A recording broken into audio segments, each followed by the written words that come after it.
Occult practices are normally viewed as something dark and wicked. Rituals and spells that are carried out and cast in dark corners of the world. These things are usually meant to target individuals, inflicting damage and harm. But how are they truly recognized? In the earlier parts of human existence, how did these things form a practice of black magic that would come to be known as witchcraft? It would tie in with the beliefs of various religious practices, and eventually, those believed to be practitioners of witchcraft would not only draw the ire of the church, but would captivate the attention of religious zealots and devout followers who would actively work to root it out, often putting an end to these practitioners at the end of a stake or a rope. This would not only take place in Europe, but would eventually spread to the colonies of the New World and became so violent that none were above suspicion. All of this would eventually lead to one of the most well-known witch trials in history. So stay with us, because the story of the witch trials in Europe, North America, and Salem are coming up.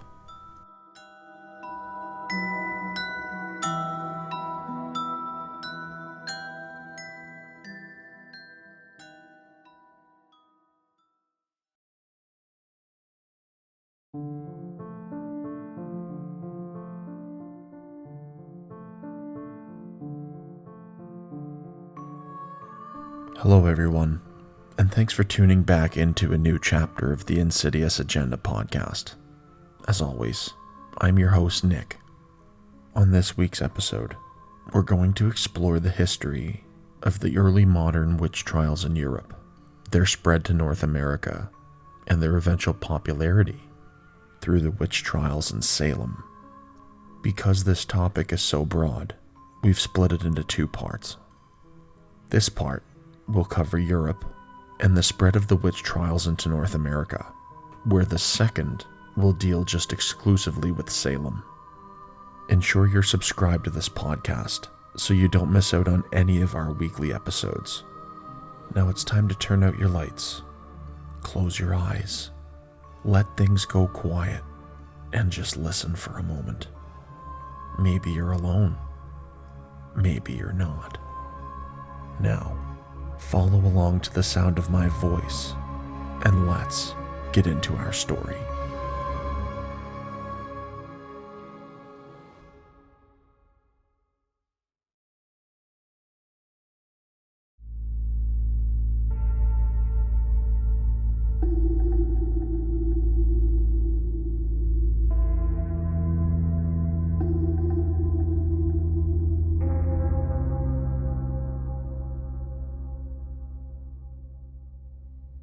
In order to gain a solid understanding of the mindset and history of the witch trials on the continent, we must first go back hundreds of years, all the way back to the medieval period in Europe. During the Dark Ages and the early emergence of Christianity, the existence of witchcraft and its users have been refuted by the Catholic Church. At first, it was merely chalked up to being a pagan superstition and outrightly dismissed. Some believe that it wasn't until the 13th century, through the works of the theologian Thomas Aquinas, that there would be a momentous shift in Christian teachings, and that the Church generally believed that these individuals could exist and actively collaborate with the devil in order to achieve supernatural abilities. It would be in the year 1233 that a papal decree would be issued by Pope Gregory IX, which would establish an inquisitorial branch of the church, which would be centered in Toulouse in France. The chief purpose for this branch of Dominicans was to weed out and prosecute any groups they deemed to be heretical, or, more simply, in open defiance of Christian doctrine. Two of the early targets of this inquisitorial group were the Cathars and Waldensians. Eventually, they shifted away from their early inquisitorial duties to the more radical form of zealots, imposing harsh punishments on those they would accuse of witchcraft. Prior to the period of Reformation, these inquisitors kept records of their investigations and persecutions, but ultimately many would not survive into the modern period and are largely nothing more than debris today. This was in part due to the drastic decline in popularity of the inquisitors. Though they made attempts to safeguard those records, they were usually attacked any time they tried to move from town to town. These attacks were more so centered on the records than the inquisitors themselves. From this, a popular French saying arose: Plus désireux encore de ravir les papiers que pour le juge, que de la faire périr lui-même. Or, better to take the papers the judge carries than to make the judge himself perish. These attacks were meant to sabotage any investigations against friends and families of local people. Because of this lack of records, humanity only has a minor but skewed understanding of witchcraft in these early years. In 1329, one of the first truly harsh punishments was handed out by the Inquisitor of Carcassonne. A monk who was accused of many and various conjurations and invocations of demons was sentenced to life in the dungeons. It was during this period that the words sortilègia and sorcier began to make their appearances, and over the next few hundred years, upwards of 900 people were charged with associated crimes. As humanity moved into the 15th century, the subscription to the belief in witchcraft and support for the inquisitors remained relatively unchanged. The medieval canon episcopi had remained unchanged and was still being supported and taught at universities throughout the later 14th century. The bishops of the church would not refute it, nor the Council of Trent, which was convened as a result of the Protestant Reformation.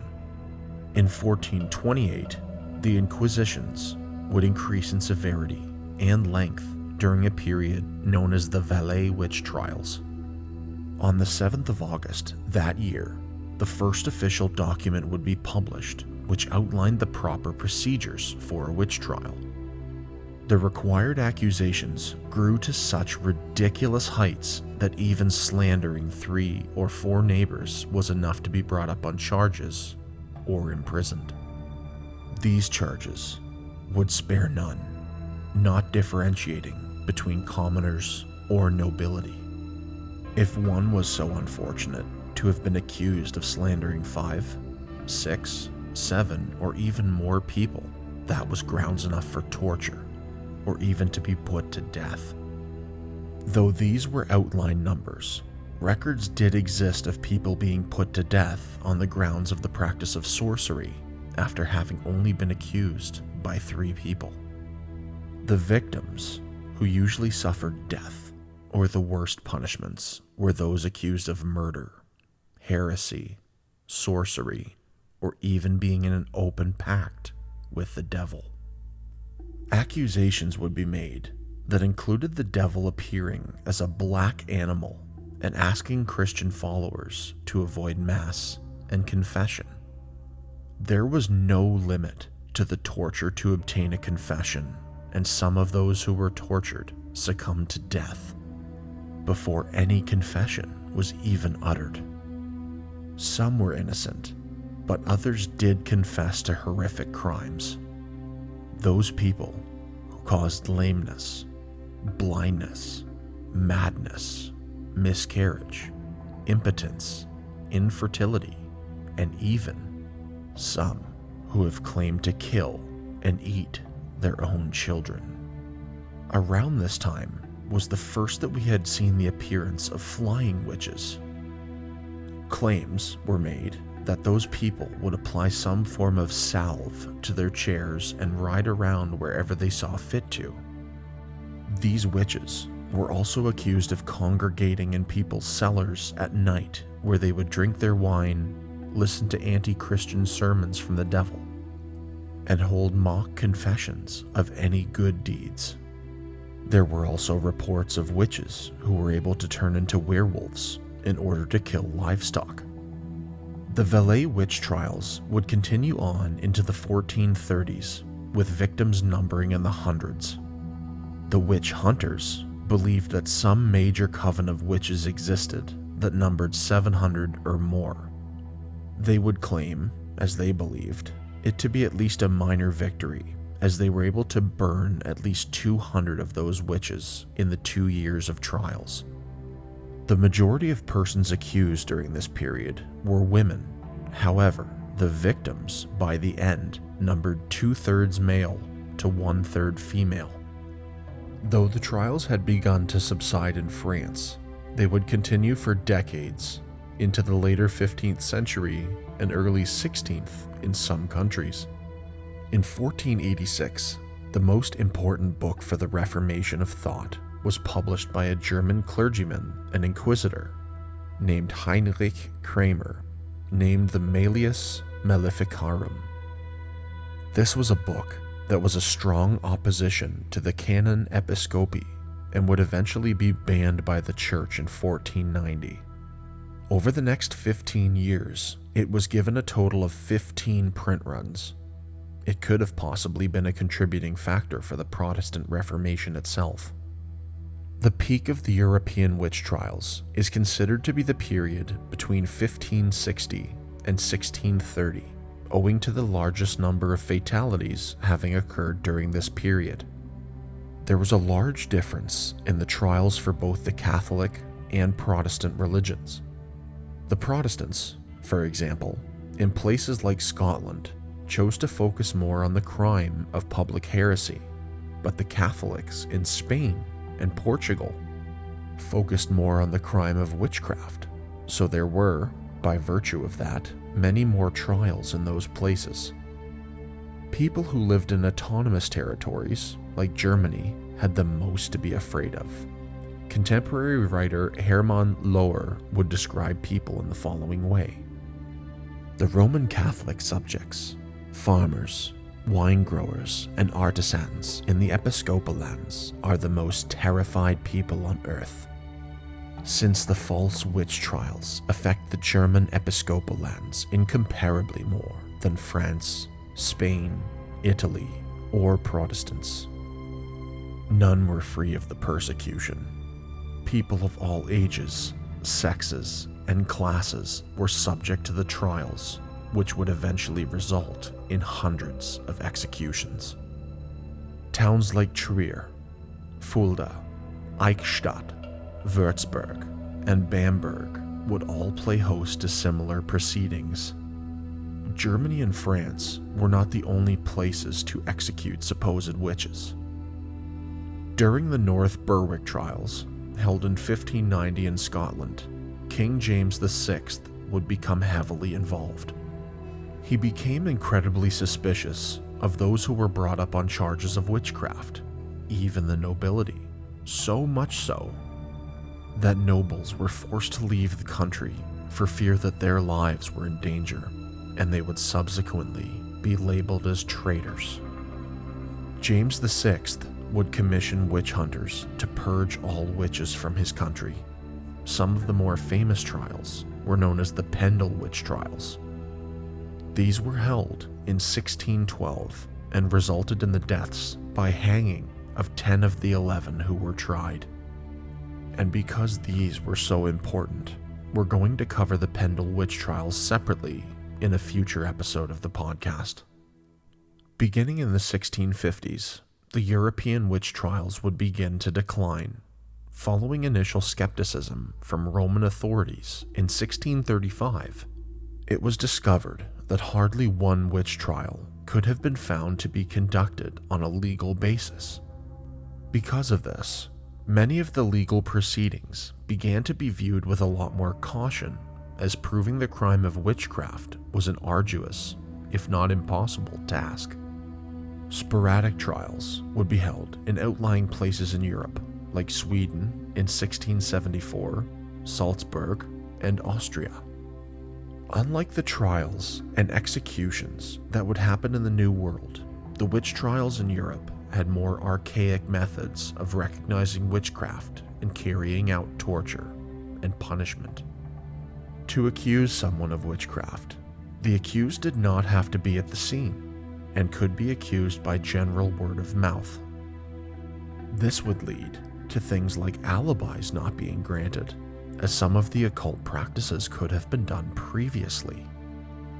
The accusations were accepted as long as there were good grounds for suspicion. Getting arrested would unfortunately be the easy part, as then came the examinations and interrogations. Those examined were brought into a room where they were stripped naked and every inch of their bodies was examined for anything that could potentially substantiate the accusations. Many different torturous methods were used to obtain confessions from those who were accused.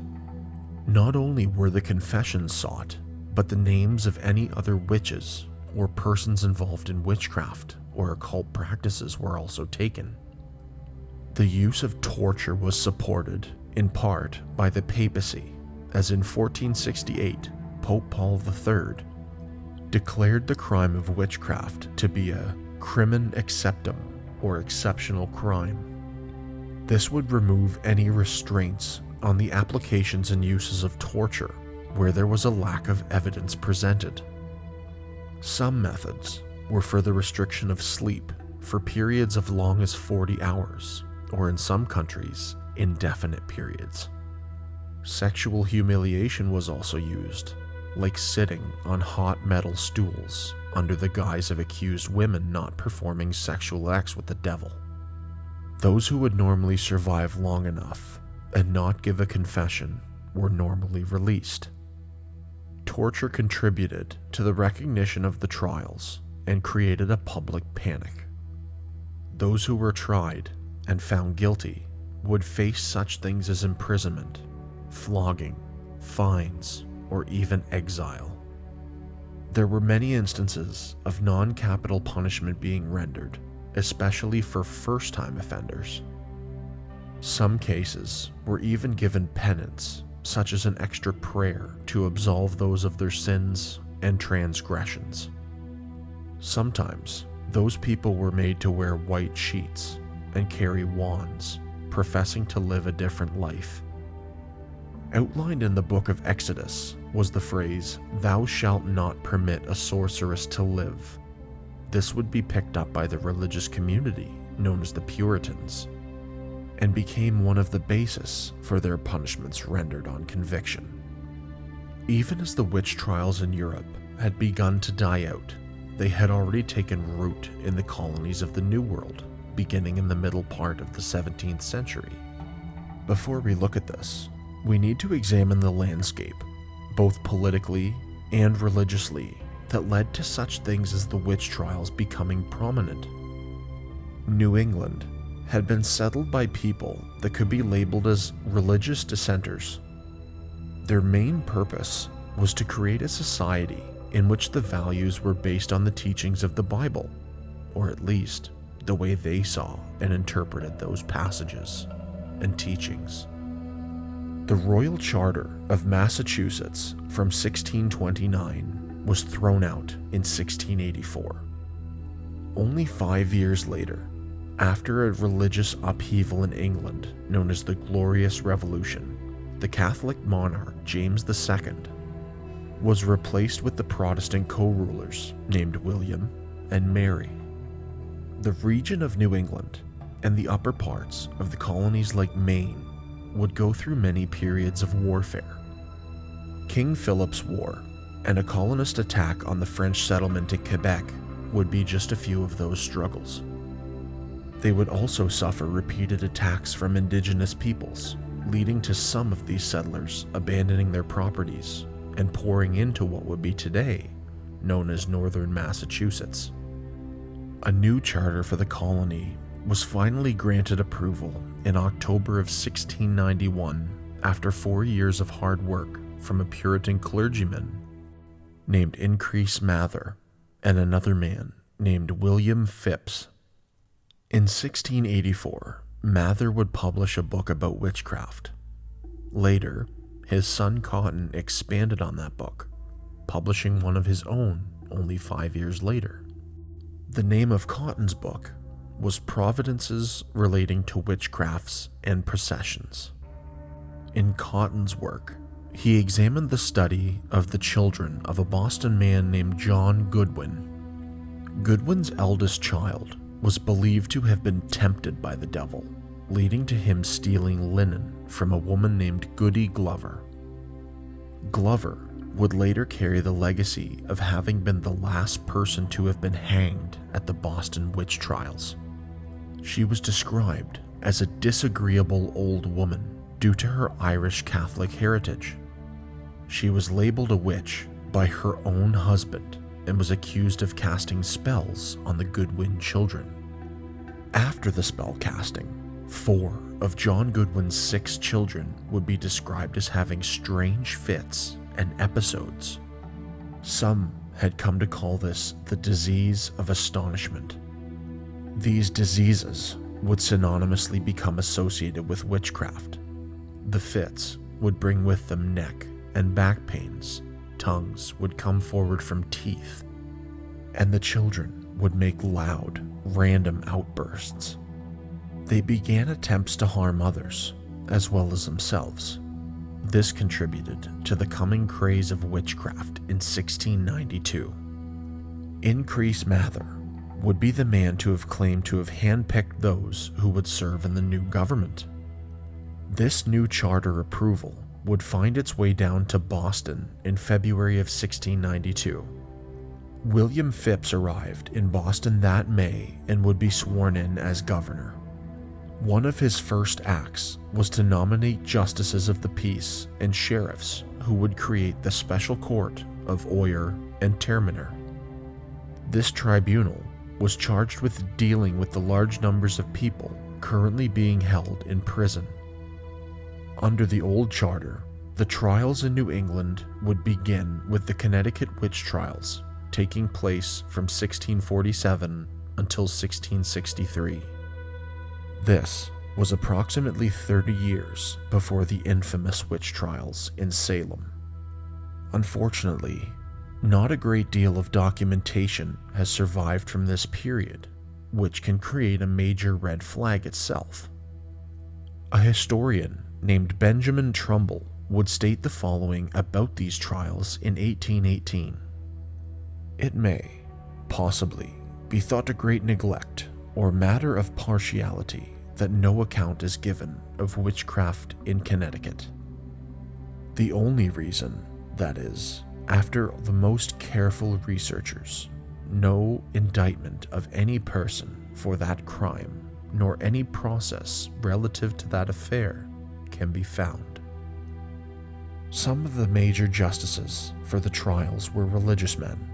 Reverends Samuel Stone of Hartford, Joseph Hayes of Wethersfield, and Samuel Hooker of Farmington would form a prosecutorial tribunal for the trying of these cases. This was, of course, in direct contradiction to the idea that prosecutors should not be biased and should be skeptical in nature. Also, they should possess the ability to be able to resist public pressure, who would no doubt clamor for a conviction at every turn. The investigators during the trials would be able to lean on evidence of the involvement of the devil inflicting harm on victims. Evidence of this was easily able to be obtained from those who were tried through savage and battering investigations. Though there were many victims in the Connecticut witch trials, there are 3 that we'll examine. The first is Alice Young. She was originally born in Berkshire, England in the year 1615. She relocated with her husband to Windsor, Connecticut in the 1630s. The couple would have one daughter, Alice Young Beeman. Alice was eventually brought up on charges of witchcraft, although the specifics of neither the charge nor the trial survived. She was found guilty of the crime and was executed by hanging on Sunday, the 26th of May, 1647. This case was significant as Alice was believed to have not only been the first person on the continent to have been tried for witchcraft, but also executed for that crime. It's debatable whether or not that a bout of influenza that was taking a hold of Hartford during her trial was pinned on Alice, but it certainly would have not helped her case. Centuries later, even into modern day, relatives of Alice Young are actively working to get her crimes exonerated. The next case is that of Mary Johnson. Not much is known of Johnson before her accusation, other than the fact she worked as a house servant and was accused of theft in 1648.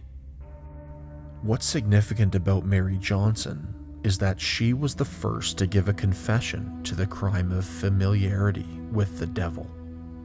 She would offer further confessions to having sexual relations with men and devils and to the murdering of a child. Now, before we so quickly condemn Mary as the trials did, it's important to know that she, like most, was subject to not only ruthless interrogation, but brutal torture in order to elicit her confession.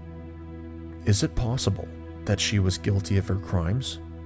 That can certainly be inferred, but we cannot discount the fact that she was likely tortured to the point of offering this up, which certainly throws this whole trial into question.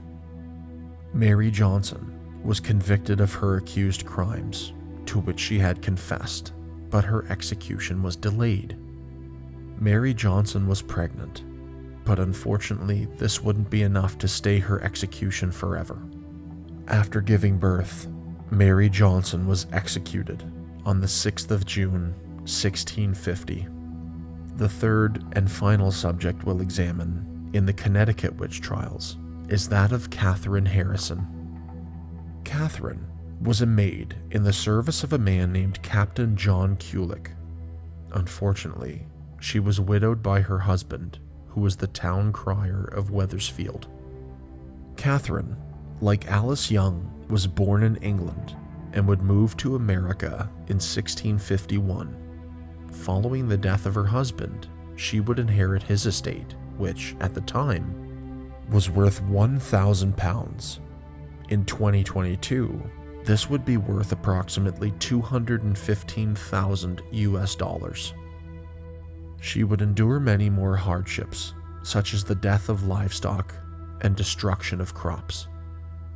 Although she had witnesses that could attest to the losses, she would never receive any sort of compensation. Catherine had a lawsuit filed against her in 1668 for slandering another member of the town.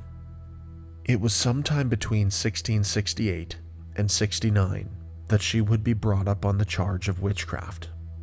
Her transgressions included the breaking of the Sabbath, fortune-telling, and the use of black magic. It was even said that she could create an ethereal, spectral version of herself which could appear before others. On the 11th of May, 1669, she was arrested and placed in a local prison to await trial. Her trial was one that seemed to follow a correct legal procedure, leading to it being the first time a jury failed to reach a decision. During a trial with a second jury, she was found guilty. This verdict was thrown out by the town's magistrates as none of the evidence brought forward was credible. It was purely spectral and heretical in nature and was not found to hold any weight. She was released from prison the following year, and although she was not found guilty, she was banished from the town of Wethersfield. Both Catherine and her family would relocate to New York, where they would live out the remainder of their lives. The witch trials in Connecticut would begin to wrap up in 1663. This can be attributed to the return of their governor, John Winthrop Jr. Winthrop was the primary adjudicator of all witchcraft cases. He had a first-hand knowledge of natural magic practices, which were largely centric to the study of alchemy and chemical experimentation. In his studies, he would research the story of John Dee and Robert Flood, who were forced to defend themselves against false accusations of witchcraft. It was his primary goal to ensure that those who were accused were not executed. This would bring about a wave of skepticism towards associated witchcraft accusations. In 1669, he would decree that in order for charges of witchcraft to stand, there must be multiple witnesses who can attest to the practice of witchcraft. They must also be able to attest to it simultaneously for each accused action. As a result, this naturally saw a lessening of accusations levied. Since the conclusion of the Connecticut witch trials, work has been done posthumously to pardon those who were convicted of these crimes. On October 6, 2012, the state government of Connecticut was petitioned for the pardon, but the motion generated was unsuccessful. The family of one of the women who was executed, Mary Sanford, has continuously fought to have her name cleared of witchcraft. For Mary was brought up on charges of witchcraft solely for dancing around a tree while drinking liquor. Though the posthumous pardon did not go through, on the 6th of February 2017, the town of Windsor passed a resolution to symbolically clear the names of their town's two victims, Alice Young and Lydia Gilbert.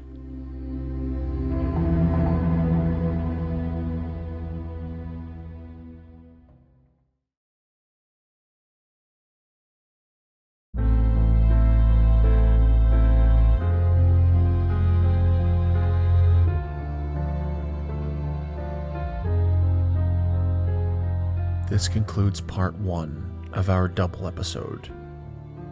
In this episode, we discussed the early witch trials in Europe and the Connecticut witch trials in North America. Part 2 will begin in February of 1692, where strange things were starting to happen in the town of Salem.